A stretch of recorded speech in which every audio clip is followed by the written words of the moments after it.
Good evening, McNichols Plaza, and welcome to Snuggle Up Sundays with Miss Artistani. How was your weekend? How is your Sunday? Our book tonight is called Fiona Flamingo by Rachael Urrutia Chu and illustrated, remember, the illustrator is the author, by Kate Jeffrey. What a colorful book. I can't wait to read it.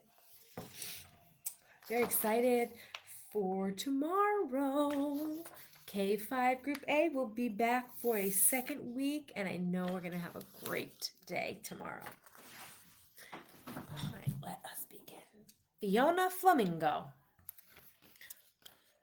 On a beautiful sunny afternoon where life was simply the best, a little flamingo named Fiona hatched from her egg in a nest.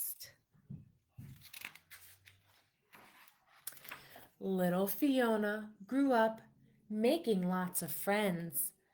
They played flamingo games from day's start to day's end. As the time passed, the birds became stronger. They also got pinker and their feathers grew longer.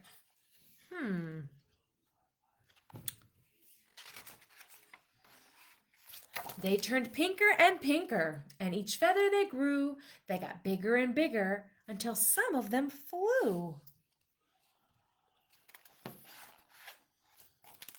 Fiona remained featherless until it happened one night.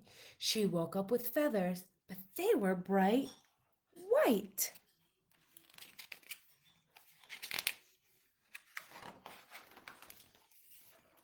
The other flamingos gasped and stared at her in shock. They couldn't believe what they were seeing and wildly began to squawk. Her feathers looked at the her friends looked at the white feathers, not knowing what to think. You're not the right color. Flamingos are supposed to be pink. Oh, look it. They made her feel bad for being different, and now she's sad. With everyone shouting, Fiona began to get scared. She looked at her feathers, and then she looked at theirs. You don't have to be so loud, and please don't make a scene. That's when Fiona started shaking, and her feathers turned to green. Oh my goodness. When her friends saw the change, they squawked louder and meaner. Fiona got more anxious, and her feathers grew greener. I wouldn't call them friends, would you?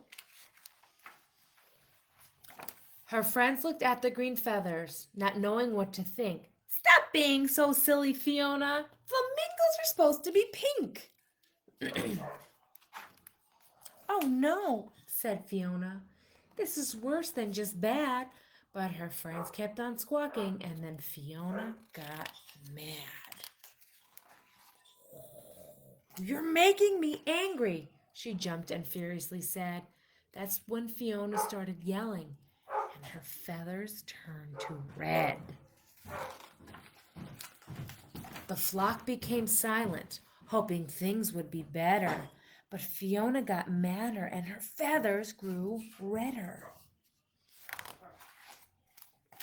Her friends looked at the red feathers and not knowing what to think. Don't you think you should calm down now? Flamingos are supposed to be pink.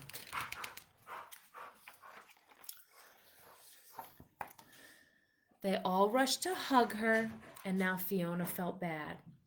Her anger was fading, but now she felt sad. She whimpered and cried, I'm all mixed up in hue. That's when Fiona started sobbing, and her feathers turned her to blue. The flock watched from afar, and their concerns grew truer. But Fiona just got sadder, and her feathers grew bluer. Her friends looked at the blue feathers, and not knowing what to think, just what kind of bird are you? Flamingos are supposed to be pink. No one could cheer her up. So instead, they stayed away. That's when Fiona got lonely and her feathers turned gray. A young chick floated up with a gaze so pure and true. I hope my feathers change colors when I'm as big as you. Fiona flashed a happy smile, and her feathers erupted in color. It was a surprise to everyone. No feather was like any other. Pink, white, and green, red, blue, and gray. She was every single color now, and that's the way she'd stay. The entire flock gathered around, and Fiona gave a big wink. I guess we've all learned a lesson here. Flamingos don't have to be pink.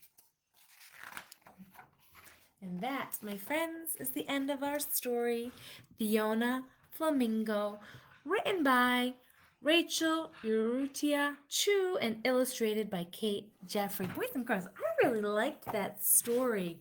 You know what?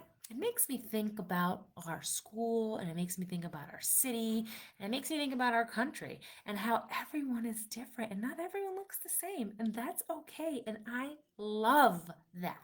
I love our uniqueness and I love our community. So remember, if you have a friend that maybe doesn't look the same as you, or maybe you think they should be a certain way, everyone was made the way they are for a reason. And we accept everyone for the way they are and accept the beauty that they are. Like Fiona, her friends made her sad, but then she realized, I am supposed to be like this, and I am beautiful the way I am. All right, ladies and gentlemen, you have a wonderful night. Follow those bedtime routines. Brush your teeth, take a shower or a tub, and get your clothes ready for tomorrow if you're returning to virtual. If you're not returning to virtual, set those alarms so that you're ready for I said that backwards. Get your clothes ready if you're returning for hybrid. And if you're not returning for hybrid, set your alarms for your virtual synchronous lessons so that you're not late and you know when to join your teachers and your classmates that will be in school. All right. I hope you all have a wonderful night. Thank you again for joining me for Snuggle Up Sundays. Bye, boys and girls.